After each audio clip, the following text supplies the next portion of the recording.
Terima kasih Anda masih bersama kami di Presisi Siang. Tim SAR Batalion B Satuan Brimob Polda Metro Jaya melaksanakan giat SAR penanganan banjir di Jakarta.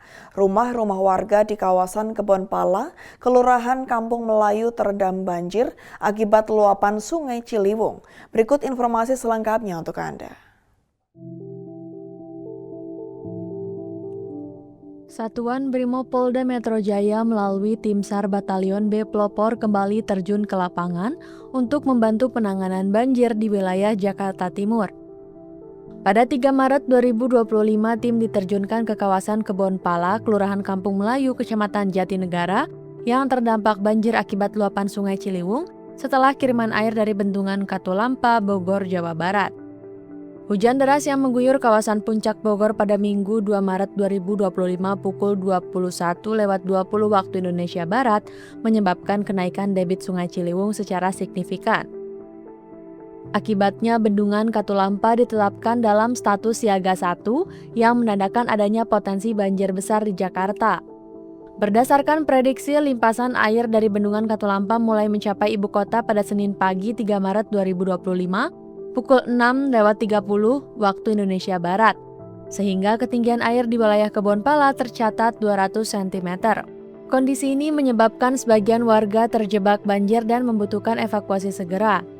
Sebagai bentuk respon cepat, Satuan Brimob Polda Metro Jaya segera mengerahkan tim SAR Patra Batalion B Pelopor yang telah dibekali dengan perahu karet, pelampung, dan peralatan evakuasi lainnya. Tim langsung menuju lokasi terdampak untuk melakukan pemantauan situasi, mengevakuasi warga yang membutuhkan, serta memberikan bantuan darurat kepada masyarakat. Dalam proses evakuasi, tim SAR Brimob memprioritaskan kelompok rentan, seperti lansia, anak-anak, ibu hamil, serta penyandang disabilitas. Namun sebagian besar warga setempat memilih untuk tetap bertahan di rumah mereka, meskipun banjir masih cukup tinggi. Dalam kegiatan ini, Satuan Brimob Polda Metro Jaya mengerahkan 12 personel yang dilengkapi dengan 3 unit perahu karet, kendaraan taktis SAR, serta berbagai peralatan keselamatan untuk mendukung proses evakuasi dan penyelamatan. Selain itu, Brimob juga berkoordinasi dengan BPBD, TNI, serta relawan, guna memastikan penanganan banjir berjalan dengan optimal. Hingga saat ini, tim SAR Batalion B Pelopor masih terus melakukan pemantauan dan penyisiran area terdampak. Ketinggian air masih berada pada level 200 cm dengan kondisi arus yang cukup deras sehingga menyulitkan akses menuju beberapa titik banjir. Beberapa kendala yang dihadapi tim di lapangan antara lain arus yang kuat serta jalan yang terputus yang menghambat proses evakuasi dan pendistribusian bantuan. Satuan Brimob Polda Metro Jaya mengimbau masyarakat agar tetap waspada terhadap kemungkinan meningkatnya ketinggian air. Warga juga diharapkan dapat mematuhi instruksi petugas di lapangan dan segera mengungsi ke tempat yang lebih aman apabila kondisi semakin memburuk. Bribka Lilik Budiarto, DPP Tim SAR Batalion B Pelopor Sat Brimob Polda Metro Jaya menyampaikan bahwa Brimob akan selalu siap siaga dalam membantu masyarakat yang terdampak banjir.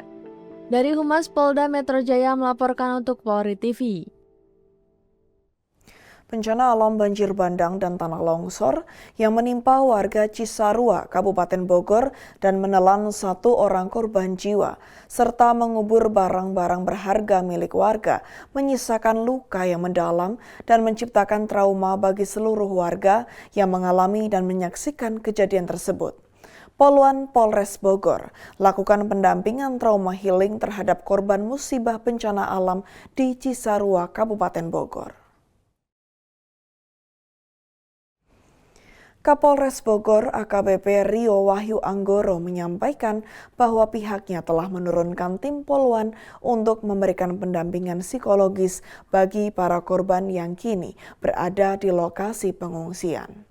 Ini menjadi upaya Polri hadir di tengah masyarakat bukan hanya untuk menjaga keamanan, tetapi juga membantu memulihkan mental warga, terutama anak-anak, agar tidak larut dalam ketakutan pasca bencana.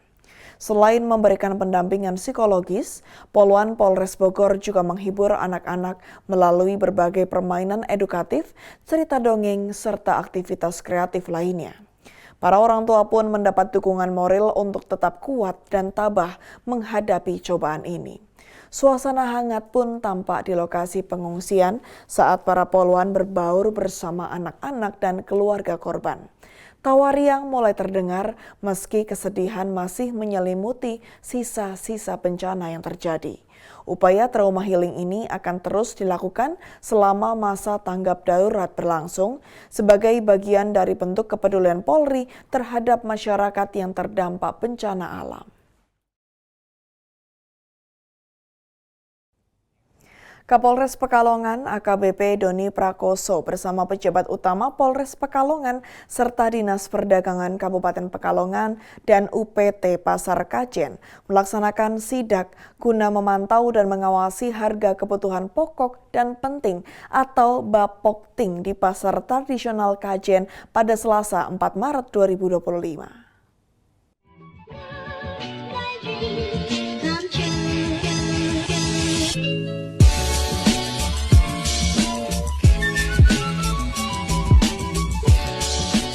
Jadi dari hasil pengecekan tadi, alhamdulillah untuk di wilayah Kajen, Kabupaten Pekalongan, dari harga beras, kemudian tadi kita cek juga lombok, bawang, kemudian juga minyak, daging, baik daging ayam maupun daging sapi, semuanya masih dalam batas normal atau masih dalam batas HET. Tujuan daripada sidak ini tentu saja kita melakukan pengawasan, kita melakukan pemantauan, dan utamanya pengendalian dari harga-harga Bapokting tadi sehingga perekonomian masyarakat bisa tetap berjalan dan memastikan bahwa untuk pasokan bahan pokok dan penting tadi bisa tersampaikan atau bisa tersalurkan dengan baik.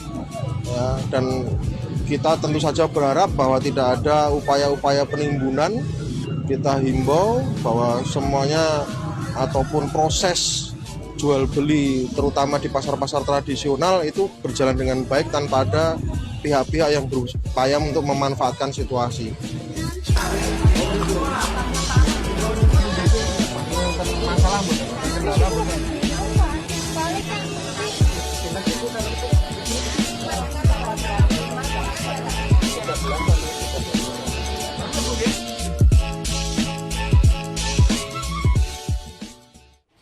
Sebagai bentuk apresiasi atas dedikasi dan kinerja luar biasa dalam menjalankan tugas sebagai anggota Polri, sebanyak 10 personel Polresta Mataram dan Polsek jajaran menerima piagam penghargaan Police of the Month untuk bulan Februari 2025.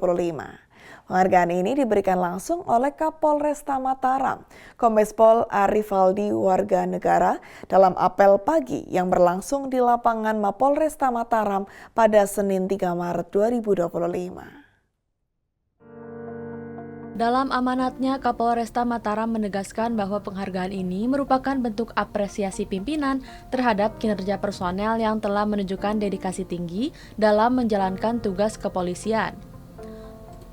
Program Police of the Month merupakan inisiatif untuk mendorong profesionalisme, semangat kerja, dan loyalitas personel dalam menjaga keamanan dan ketertiban masyarakat.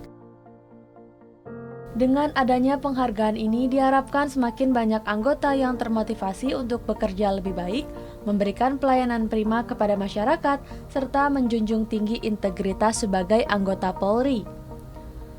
Kapolresta Mataram menegaskan bahwa program ini akan terus dilaksanakan sebagai bentuk evaluasi dan apresiasi kepada personel yang berprestasi. Dari Humas Polresta Mataram Polda Nusa Tenggara Barat melaporkan untuk Polri TV. Polsek Muntilan Polresta Magelang menghadirkan inovasi sentra pelayanan kepolisian terpadu. Hal ini dilakukan dalam rangka meningkatkan kenyamanan dan kemudahan bagi masyarakat. Inovasi ini dilakukan dengan merenovasi ruang SPKT menjadi loket layanan satu atap yang menyerupai konsep layanan perbankan. Layanan ini mencakup laporan polisi, surat tanda laporan polisi, surat pemberitahuan perkembangan hasil penyidikan, surat keterangan tanda lapor kehilangan, surat keterangan catatan kepolisian, surat tanda terima pemberitahuan, serta surat izin keramaian. Dengan sistem ini, masyarakat dapat memperoleh berbagai layanan kepolisian dalam satu titik, sehingga pelayanan menjadi lebih mudah dan efisien. Kapolsek Muntilan Polresta Magelang, AKP Abdul Mutahir menjelaskan bahwa Polsek Muntilan bekerja sama dengan arsitek untuk mendesain ruang layanan publik yang lebih modern dengan tujuan meningkatkan kenyamanan bagi masyarakat.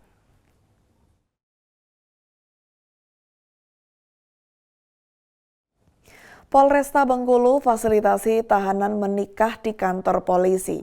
Ada Brigpol Mega Valencia, personel Polresta Bengkulu yang akan memberikan informasi selengkapnya untuk Anda.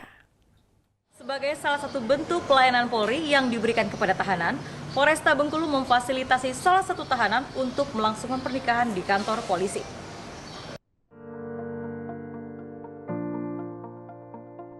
Polresta Bengkulu memfasilitasi salah satu tahanan melangsungkan pernikahan.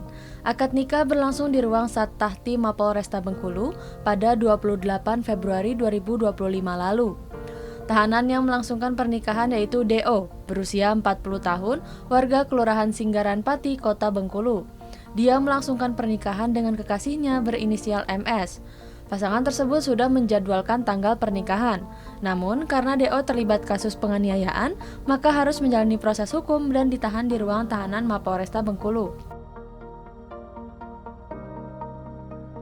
Kapolresta Bengkulu Kombes Pol Sudarno melalui Kasat Tahanan dan Barang Bukti Polresta Bengkulu, Ibtu Redi Mursalin mengatakan, kami memberikan kebijaksanaan memfasilitasi tahanan untuk melangsungkan pernikahan di Mapolresta Bengkulu. Ini merupakan salah satu wujud pelayanan dari Sattahti Polresta Bengkulu setelah adanya pengajuan pernikahan dari pihak keluarga tahanan. Proses pernikahan menghadirkan pihak penghulu dari Kantor Urusan Agama Kota Bengkulu. Selain itu hadir pihak keluarga dan masing-masing saksi dari kedua belah pihak.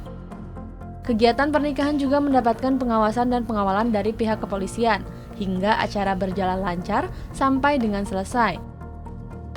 Kasat Tahti berharap kedua mempelai bisa menjadi keluarga sakinah, mawadah, dan warohmah. Walaupun mempelai laki-laki masih harus kembali ke sel untuk menjalani proses hukum akibat perbuatannya.